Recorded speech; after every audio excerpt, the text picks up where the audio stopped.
Hundreds of pro-lifers gathered in New Orleans this past weekend for what was the biggest pro-life women's conference so far. We went and take you with us for this week's Pro-Life Focus. In the heart of New Orleans, Louisiana, where Creole, jazz, and beignets are king, over 800 pro-life women came by the bayou this past weekend for the 4th annual Pro-Life Women's Conference.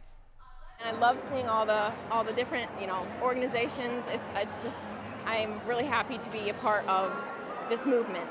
It can seem cliche, but even just being here for the few hours, I feel so empowered to be with sisters and other professional women who are fighting for women's rights in the true way.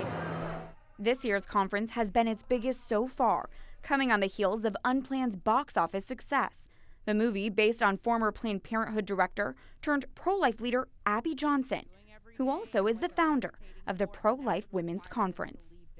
I was hearing this rhetoric from Planned Parenthood, from the media, and I had heard it for 8 years when I worked at Planned Parenthood, that in order to be pro-woman, you had to be pro-choice. And after being in the pro-life movement at that time for 5 years, I knew that that was a lie. I knew that was dishonest. When I worked in Planned Parenthood, coming together and assembling, that was part of the pro-choice culture. So meeting together at conferences, coming together for conventions, for meetings, for trainings, that was a very normal part of our movement. And I think that was one of the reasons that we were so unified in our messaging, our approach, our strategy. And I looked around at the pro-life movement and I realized we were not doing that. Johnson designed the conference to be an opportunity for pro-life women across the country to connect, strategize, and network. They hear talks, sit in on breakout sessions, and have plenty of time to socialize at a wide variety of booths.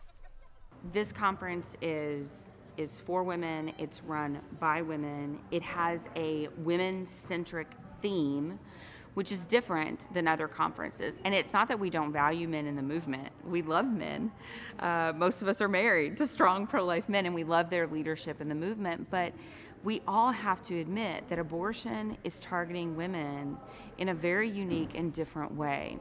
But there was at least one man there. NFL superstar Ben Watson, a father of 7 and outspoken pro-life advocate, made a surprise Saturday appearance and speech. Whatever your role is in life, we need you to do the best that you can do with the talents and the gifts and the occupation and the role that God has given you. A cameo appearance by a star athlete was just part of the fun of the event, which felt less like a conference and more like a pro-life weekend getaway. When was the last conference you attended where there was a fashion show? This one featuring the new pro-life fashion line, Culture of Life 1972. Or a self-care room where you can spend quiet time getting a haircut or even a massage. I think it's just so refreshing to see so many women from all different backgrounds coming together, and there's this the stereotype of it's all old white men telling us what to do with our bodies, and you look around the room, 800 women, like that's not the case, and it's out of love, it's out of compassion. Victoria Martin flew down from Canada after winning tickets for the art piece she submitted for the conference's art show. The piece that I did actually is called Legacy, and it's really about just when women lead, they pass their values on to the next generation. And so I think it's so fitting that I brought my daughter. I thought it was a great idea because it's cool to see all these women coming together, just standing up for one big cause. And so I thought it would be cool to come. I'm so proud of her.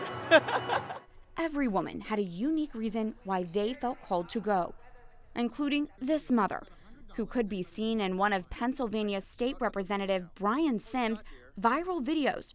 They caught national attention because he harassed her and her 2 teenage daughters as they prayed outside of a Planned Parenthood facility. After everything kind of blew up in our life and we were looking for help and support, I found out about this conference and I thought I need to be there to just hear from other women what they're doing, share our stories, and just really appreciate what's going on around the country in the pro-life movement. And it's that pro-life community that will hopefully stay and grow beyond the big easy. I hope every woman walks out of here knowing that their voice matters and that they have a right to speak the truth unequivocally, and that it's our privilege and our duty to do that every single day in our lives. I hope they walk away feeling just invigorated that we are winning this culture battle, that we are winning this culture war, but that we are stronger together when we work together.